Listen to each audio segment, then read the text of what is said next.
fooled by this shabby hat, beneath this hat hides a top business acumen. Don't be fooled by this shabby hat, beneath this hat hides a top business acumen. This little black boy named Bernard is a shoe-shining boy, but pay attention, he chooses to set up his stall in front of the bank intentionally so that his customers are all rich white people. He doesn't care about the little money earned by shining shoes, he works slowly so he can hear the financial secrets white people are talking about while they wait. As soon as they leave, the little boy would write it down in a notebook. All he really wants is the valuable financial knowledge he heard from them. From a very young age, he knows that his lifelong dream is to become a banker. This is Texas in 1939, a place where black people are oppressed by severe discrimination. His father tells him sadly that his dream is impossible, but Bernard's eyes show determination against all odds. 15 years later, the grown-up boy moves to Los Angeles with his wife, Eunice, and children. The racial discrimination here is not as serious as in his home, so he decides to start his business here. The family of 3 has to live in a dilapidated utility room of one of his relatives. Still, Bernard promises his wife that they will move out soon. He starts as a real estate agent and searches for houses for sale everywhere in the city. Through keen observation, he finds that the black community in Los Angeles is overcrowded, while the white community still has many empty houses.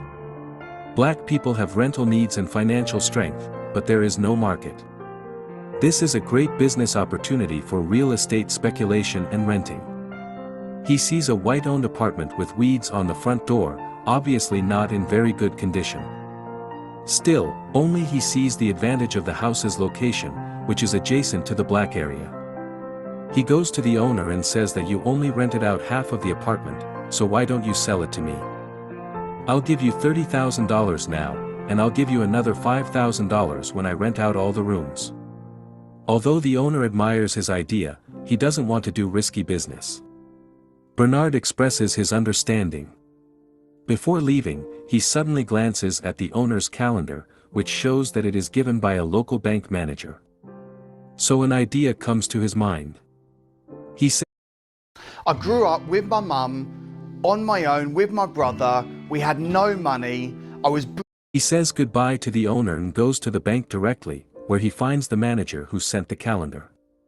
The manager's secretary, who discriminates against black people, refuses to introduce him to the manager. He waits for a few hours at the bank door, and when the manager comes out, he stops him immediately. He says, I know one of your VIP customers, the business I do will benefit him, and I hope you can approve a loan for me. But the bank manager rejects him without thinking. That night, he receives a call from the owner. The owner asks him, did you use my name to try to get a loan? He has no choice but to apologize. Unexpectedly, the owner doesn't blame him but admires his belief that he will not give up until his goal is achieved. The owner decides to guarantee the loan for him, so he gets the first loan in his life from the bank and buys the property.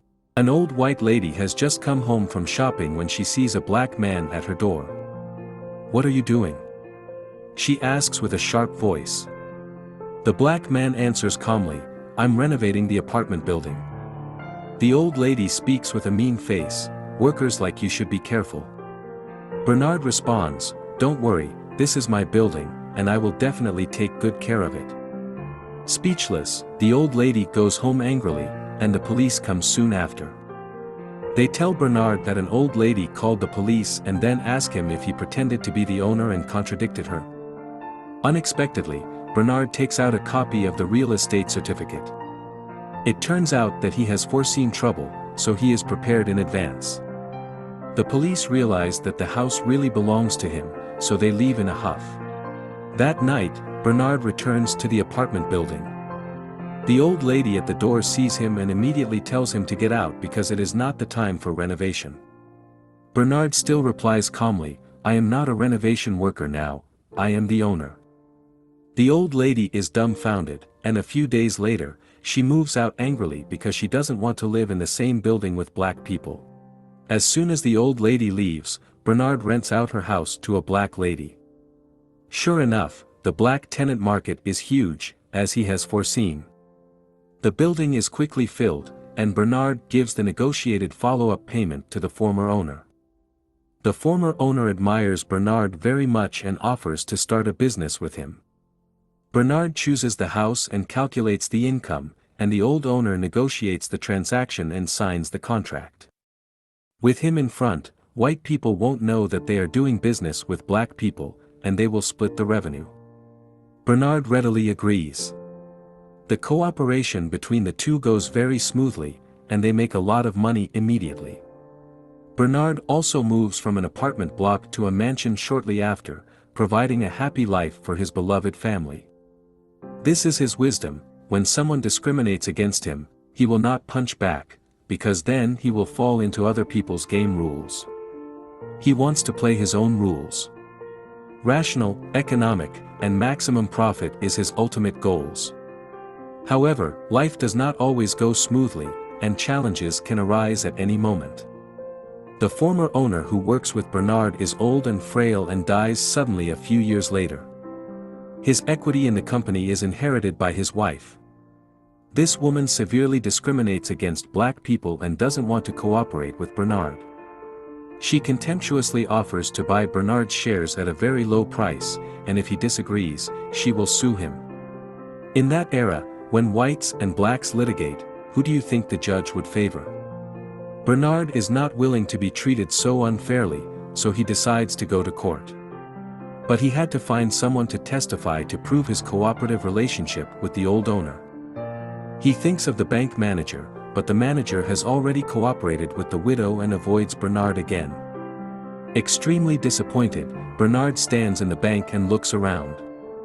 The neat and tidy bank building shows systematically discriminatory fangs everywhere. Just because of the color of his skin, he is often scorned when he walks into the bank. Thinking of this, a bold plan gradually rises up in Bernard's mind. There are 4 banks in one building, and each of them has closed doors for this black man. At this moment, Bernard's mind generated a genius idea: I will buy this building and see who of you dares to discriminate against me again. So Bernard finds Joe, another black real estate developer in Los Angeles. How to invest with zero commission. Start by finding your favorite company. Los Angeles, and tells him his plans. At first, Joe thinks he is out of his mind because the land price of the building is extremely high, and never has a black person ever bought land in LA downtown. But after discussing it for a while, Joe discovers that Bernard is not a delusional man but a thoughtful rationalist. Why does he want to buy this building? Because as long as he owns the building, the bank inside will serve him. They dare not refuse to give him a loan. They will also disclose the real estate trend to him so that his real estate business will be smoother. Joe is shocked by his idea, but after thinking about it, he believes it will work. Although he is extremely wealthy, he is also subject to white people everywhere. If he can step on white bankers on white land, he will make more money. However, they still cannot negotiate transactions with white people directly, so they need a white person as an agent. In this regard, Bernard already has an idea in mind: Matt, who has been helping him with renovations. This guy is an honest man. He's also very ambitious, just a little inexperienced. So Bernard and Joe set out to train Matt comprehensively, teaching him golf, high-class manners, mathematical thinking, and real estate. Matt lives up to expectations and quickly becomes proficient at golf. While playing golf, he can calculate real estate valuations, just like a young and promising entrepreneur. At a golf club, Matt meets the owner of the bank building. Of course, this encounter is also arranged by Joe. The conversation goes well, Matt gets the chance to buy the building, and the rest will be negotiated. But Matt doesn't know how to do it. Don't worry. Before the negotiation, Bernard helps Matt make all the preparations. He first counts the number of lights on in the building after dark, calculates the vacancy rate of the building, and then gets the building estimate value. Through the building's annual revenue and operating costs, Bernard prepares any numbers that might be involved and asks Matt to memorize these numbers before meeting with the owner. As a result, no matter how the big boss bluffs about his property, Matt is always one step ahead and gives out the exact number, which shocks the big boss. The accountant beside him is also dumbfounded. They all think that they have encountered a math genius and can't fool him at all. In the end, Bernard gets the building that is initially priced at more than $2.4 million for just $1.56 million. From then on, whenever Bernard goes in or out of the building, the president of every bank will come to shake his hand. The little manager who made things difficult for him in the past is shocked. With the support of the banking industry, Bernard and Joe's real estate careers expand rapidly. They break the strict zoning of Los Angeles's black and white segregation single-handedly. Many young and promising blacks move into white neighborhoods. Soon after, they even get received by the vice president. Several years later, in 1963, Bernard takes his family back to Texas to visit his father, Britton. After their dinner, Britton tells Bernard that he's proud of his accomplishments. The next day, Bernard walks around town with his son. Before they know it, they are standing in front of the bank where Bernard worked as a shoeshine boy. At that time, Texas was the most racist place in America. They meet a young boy shining shoes just like Bernard used to when he was little. To Bernard's surprise, the boy will only work on the shoes of white people. This little incident touches Bernard and awakens his sense of responsibility to his fellow man. He secretly makes up his mind that he must change the status quo and help the black community in his hometown get better housing. The next day, Bernard visits Joe and tells him that they should buy the Mainland Bank in Texas. Joe thinks Bernard is out of his mind for even thinking about it because the racism in Texas is so severe. But Bernard manages to show compelling reasons to make the purchase. In the end, Joe agrees to help Bernard out. They recruit Matt again and use him to be their frontman once more. They meet with the bank owner, Robert Florence Sr. and Jr., to discuss the numbers of the deal. So you're already using ChatGPT, and while that's awesome, there is one little problem. Jr., to discuss the numbers of the deal. Despite Florence Jr.'s suspicions, Sr. sells the bank to Matt and his partners. With the Mainland Bank acquired, Bernard gets to work and starts helping the African Americans in town get approved for loans. It would seem that Bernard's goal is to help his fellow men get a fair chance at housing and even money-making opportunities. Things go well for a time until Florence Jr. starts investigating the loans that their bank approves. One day, Florence follows Matt and meets up with Bernard and Joe. He confronts them about the loans they approved and threatens them with a letter from the U.S. Treasury Department. He says that the department will inspect the bank's operations in 1 month. As Florence Jr. leaves, the guys discuss their next moves. During that time, Matt comes up with a suggestion. He suggests that they buy another bank and transfer the problem loans from Mainland to that bank. They discuss the purchase of the Bank of Marlin Moore, and Bernard says the main problem is overseeing the operations of the bank. In response, Matt suggests that he be allowed to run the new bank. Bernard expresses his discomfort with the idea, but he eventually settles with letting Eunice keep an eye on Matt. In the end, Matt gets to run his bank just like he wanted. The next day, Matt meets up with a lawyer and starts signing loan contracts on his signal. Sometime later, Matt receives a call from Florence Jr. regarding clients that want to withdraw all their money from Mainland. To make matters worse, a federal bank examiner arrives at Marlin. To help Matt, Bernard forces himself to dress up as a janitor so he can get close during the meeting. Unfortunately, it doesn't make a difference since the examiner discovers a critical problem on several loans. Bernard is in disbelief that the absurd loans got approved. Eventually, they learn that it was Florence Jr.'s doing all along. It turns out that while rushing to run his bank, Matt skipped protocols and used a lawyer that Florence recommended. Through that, Florence was able to sneak in the problematic loans. Sometime later, Bernard and Joe tell Matt that the most rational move they can make is to walk away from the Bank of Marlin. Unwilling to let his bank go, Matt makes a move without letting his partners know. Joe learns about his move the next day and rushes to Mainland Bank with Bernard.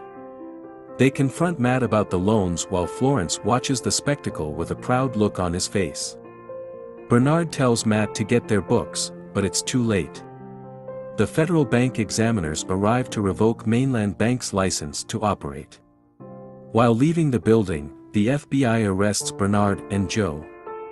Bernard tries to stand his ground, but it's a futile struggle. Sometime later, Bernard and Joe meet up with their lawyer. They learn that their case got dragged along with some racial politics in the country. Meanwhile, Matt talks with Senator McClellan about testifying against his partners in exchange for his freedom.